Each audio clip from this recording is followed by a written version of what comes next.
안녕하세요. 오늘 소개할 수필은 돛돌에 닿은 시선을 확장하여 사유의 세계로 나아가는 자신만의 발견과 성찰이 감동의 문장을 만들어 놓았습니다. 오광미의 돛돌.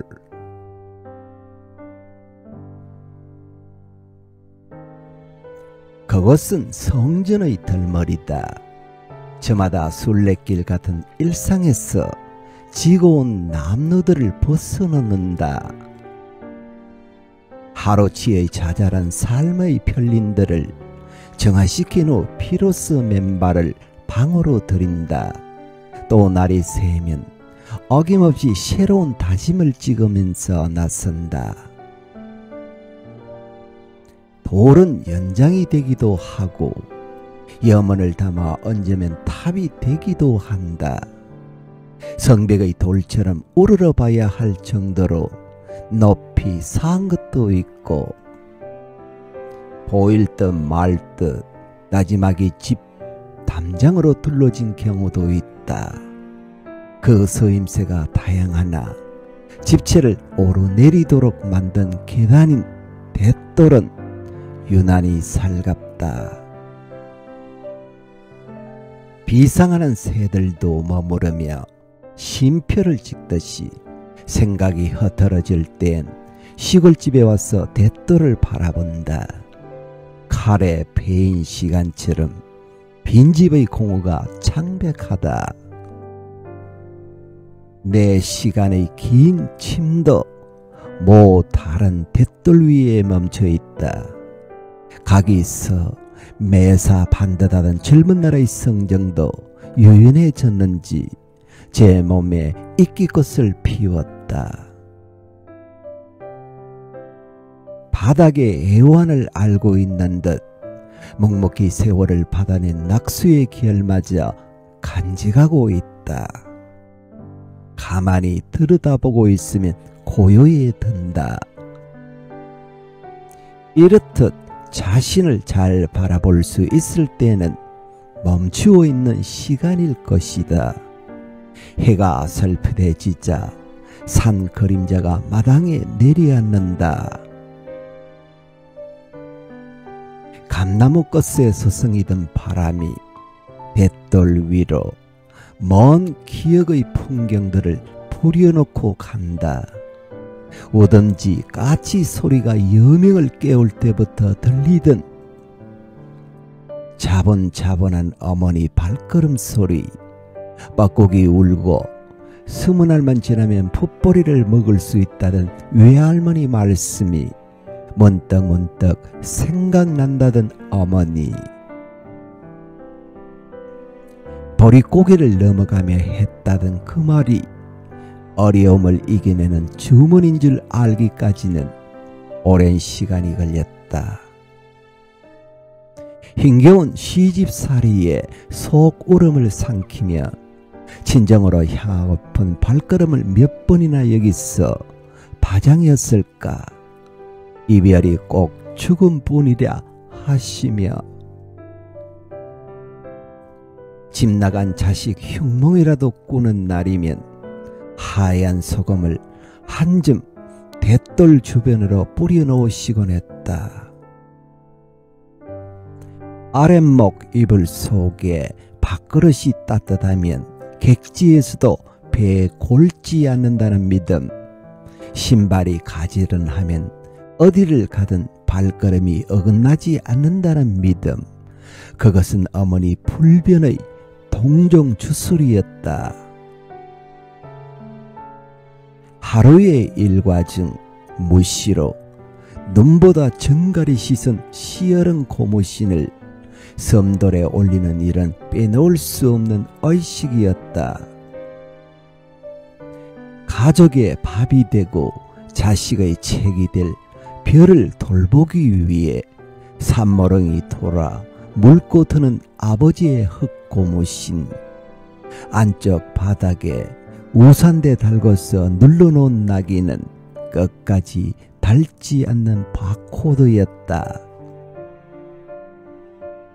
덤벙대며 마루로 뛰어오르곤 하던 오빠의 운동화는 사선으로 놓이거나 한쪽이 뒤집히기 일쑤였지만 어머니는 언제나 조용히 챙겨놓았다.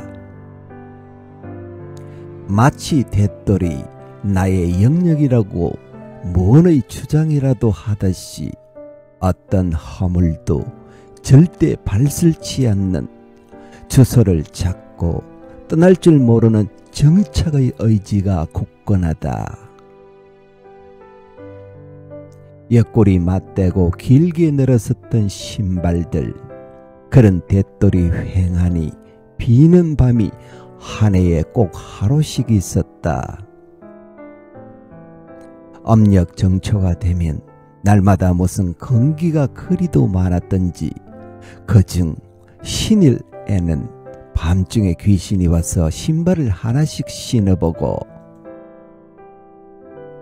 그중 딱 맞는 신임자는 그 해에 병치레를 많이 한다고 했다. 그래서 초저녁이 되면 방 윗목에 신문지를 깔고 온 가족의 신발을 나란히 널어 세웠다. 늘 보던 신발을 방 안에서 보면 색다르게 보였다. 아침에 나와서 말끔히 비어있는 대돌을 볼 땐 마치 새집에 온 듯이 낯설었다. 그만큼 대돌은 신발이 놓여야 생명을 가지는 공간이다. 큰 건물의 대돌은 마당에서 기단으로 오르는 계단이기도 하다. 낮은 곳에서 높은 곳으로 올라가는 것을 도와주는 디딤돌이다. 불국사의 연화교에 디딤돌마다 연꽃이 새겨진 이유도 그 위가 부처의 세계라는 암시이다. 진흙에 뿌리를 내린 채 티없이 향기를 피우고 물 위에 잎을 펼치고도 젖지 않는 연화처럼 청정한 세계로 걸어가라는 뜻이리라. 대골의 조개에는 용이 새겨져 있다. 용이 통치자의 권위를 내보이기도 하지만 구름을 몰고 다니는 신성한 존재이기도 하니 백성을 다스리는 이는 우로를 골고루 내려 풍족하게 한다는 다짐일 터이다.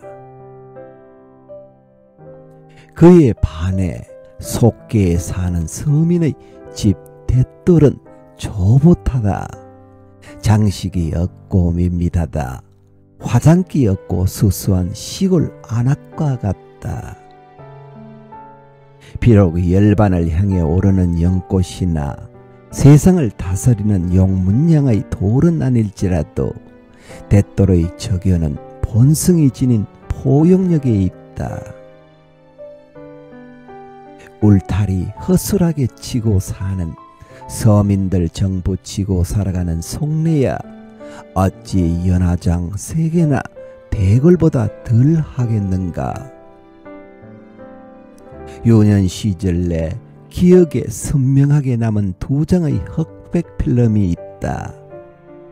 팔남매의 막내인 나에게 기억될 정도면 할아버지는 술을 하신 셈이다. 한 장은 누워 계신 모습이다. 이불을 잔뜩 당겨 덮은 가닥에 얼굴만 드러났다. 얼굴보다는 숨 많은 수염과 한 번도 벗지 않던 당근만 기억난다. 또 한 장은 대돌에 앉은 모습이다. 흰 바지 저고리를 입고 다리에 행전을 두른 채 마루를 배경으로 대돌 위에 앉아 계셨다. 그분에게 대돌은 일생 다스려온 영토를 내려다보는 성루이자 피안을 바라보는 차 안의 나루토였을지도 모른다. 대돌은 밤이 되면 도량의 정례석처럼 정하다. 하루를 돌아보고 나쁜 기운은 별빛에 우려낸다. 고된 노동 후에 밥은 달고 잠은 깊은 밥, 깊은 잠 속에서도 생의 무게에 신음하는 부모님의 숨소리를 맞아 거두어 달빛의 시선은 정화수 막사발이다. 어제의 삶에 오역이 달라붙었을지라도 뉘우침으로 밤이 길었을지라도 아침이 되어 신발을 꿰는 우리에게 새로운 시작을 부여해 준다. 시간과 공간은 분리된 것이 아니다. 돛돌 위에는 지난 삶이 남아있다. 돌아봄과 되새김의 시간들이 머무르는 곳이다. 하루의 노동을 끝낸 달뜬 걸음이든 일용할 양식에 매인 비루한 걸음이든 끝내는 돛돌에 닿아서 맞는다. 내려간 만큼 삶을 절실하게 살아가게 하는 바닥의 의미를 알고 있었는지도 모른다. 가장 낮은 자세로 좌정하고 있다. 가족들 차례로 떠나고 종례에는 어머니 혼자 오르내려도 생각 속 신발만은 숫자가 줄어들지 않았던 돛돌이다. 이제 어머니의 신발도 정물이 되었다.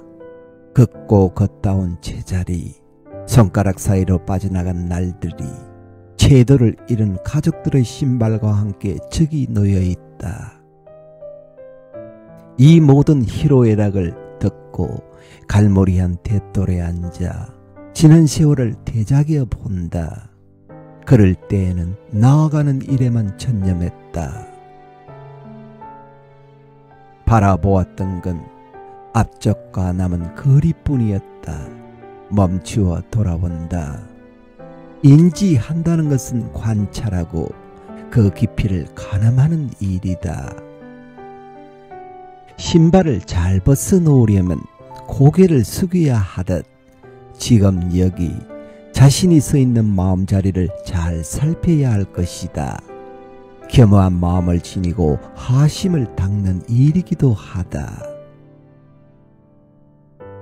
마음 허허로운 날엔 돛돌에 올라볼 일이다. 우리의 뒷모습이 저기 있다. 결코 지워지지 않는 가족들의 온기가 새겨져 있다. 시간을 거슬러 표정들이 살아나고 귀 기울이면 속삭임이 들려온다. 뭐 다른 돛돌은 우리 집 호적 등본이다. 칸이 부족해 너덜너덜한 우리 삶의 이야기가 깨알처럼 쉬어있다. 나 또한 언젠가는 하나의 정물로 들어앉을 것이다. 그날이 언제이건 오늘도 이 제단을 조용히 설고 오른다.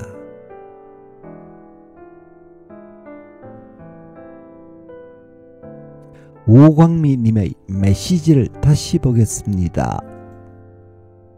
마음 허허로운 날엔 돛돌에 올라볼 일이다. 우리의 뒷모습이 저기 있다.